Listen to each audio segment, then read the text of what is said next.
We have already mentioned several times that it's very important to develop your pieces. But how do we go about doing this? Which order do we develop them in, and to which squares? So, remembering that chess is a war game, you don't want to bring out your best soldiers straight away. So what we usually do in chess is that we bring out our minor pieces, our knights and our bishops first. So let's take a look at the knights first. Now, they are the only pieces that can move at the beginning of the game without a pawn being moved, due to their jumping ability. However, which square would you move your knights to? Okay, so let's take a look at that position that we had with the pawns in the centre. So if our opponent let us, we should usually put both pawns in the centre like this. Now, say if it's white's go again, where would you move your knight to? Okay, so say if we were to develop our knights to d2 and e2. What do we think of this? Well, they are getting out a little bit more, but at the same time they are trapping in their own bishops. It's a team game, remember, so we want all our pieces to work to the maximum potential. So we'd rather not put a piece in the way of another piece. So therefore, I probably wouldn't like to do those moves. How about h3 and a3? Would we move our knights to these squares? Well, what I'm going to do and talk about this, we're going to discuss a knight's power. So let's take a look at this knight.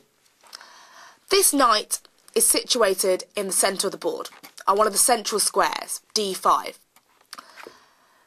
On this square, it can control 1, 2, 3, 4, 5, 6, 7, 8 different squares.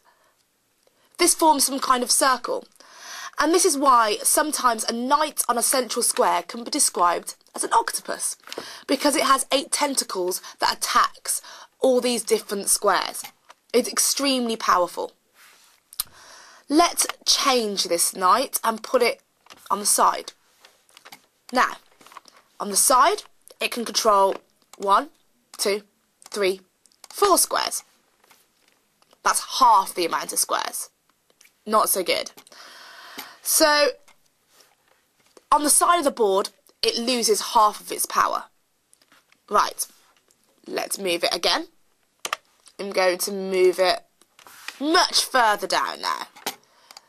Now on this square, it has 1, 2, 3 different squares it can go to. So you can see now it's even further reduced. I'm going to move it just one more square down to the corner. And you see now it only controls 2 squares. So as you can see, the further and further it gets to the corner, the worse it gets in terms of its power. And in the centre of the board it controls 8 squares and has this octopus-like character. But it goes to the side, it goes down to 4, and the nearer it gets to the corner, the less squares it has. Now we have a little rhyme that we use to try and remember this. It goes, knights on the rim are dim. So the rim of the board could be any of the sides of these boards, and as you can see, it is definitely dim. It controls half the amount of squares as it does in the centre of the board. I mean, for example, in the corner, it really does run the risk of actually getting trapped. Take a look at this. Now, this knight in the corner can only go to these 2 squares. So if it was white's go, that'd be fine. They could jump out and they're further away from the side of the board, they can check the king and hopefully jump around and escape.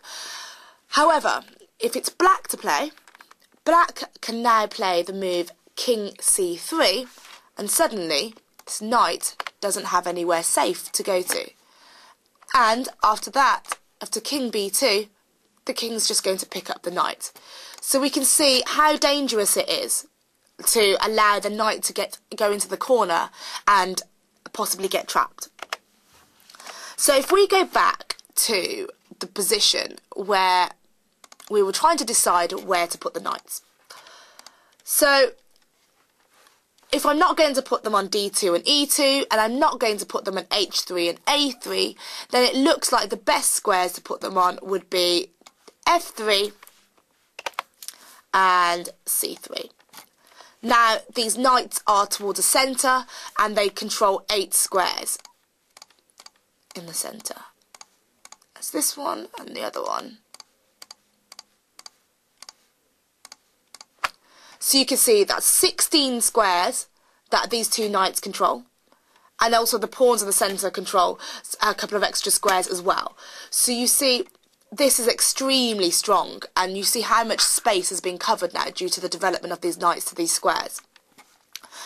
So there is also another rule in the beginning of the game that we like to mention as well, and that follows on from this. So I did say that you want to develop your minor pieces first, and I've been talking about the knights, but I haven't yet mentioned the bishops. So in general, we like to develop our knights before our bishops for the reason that we've just mentioned. In the beginning, it's quite easy to decide where we're going to put our knights, because we don't want to put them on the rim where they're dim. We don't want them to interfere with any of our other pieces, so we want to put them towards the centre where they control the most squares. So that is usually c3 and f3 for those knights. Therefore, we usually develop those before the bishop, because the bishop usually has quite a few squares to go to. So if I just say, grab a new board and show that after a couple of moves are played, for example, and I develop a knight, then I would like to develop this bishop, and you see the bishop has got some good squares to go to. c4 could be a good square, but just as likely b5 could also be a good square, perhaps if the black knight had been developed to c6 as well. So usually it's not so easy to decide which is the right square for the bishop, but it is usually much easier to develop the knights first. This does not mean, however, that you must develop both knights before you even develop a bishop. It doesn't mean that at all. It's just trying to suggest that usually one knight is developed before you decide to move a bishop. And it's usually the king's knight in order to help you castle. So it's just an aid for development, because you know where the knights want to go to. But in general, development of your pieces is very, very important, and generally you want to move your knights out before your bishops, and you don't want to move them on the side of the board because knights on the rim are dim.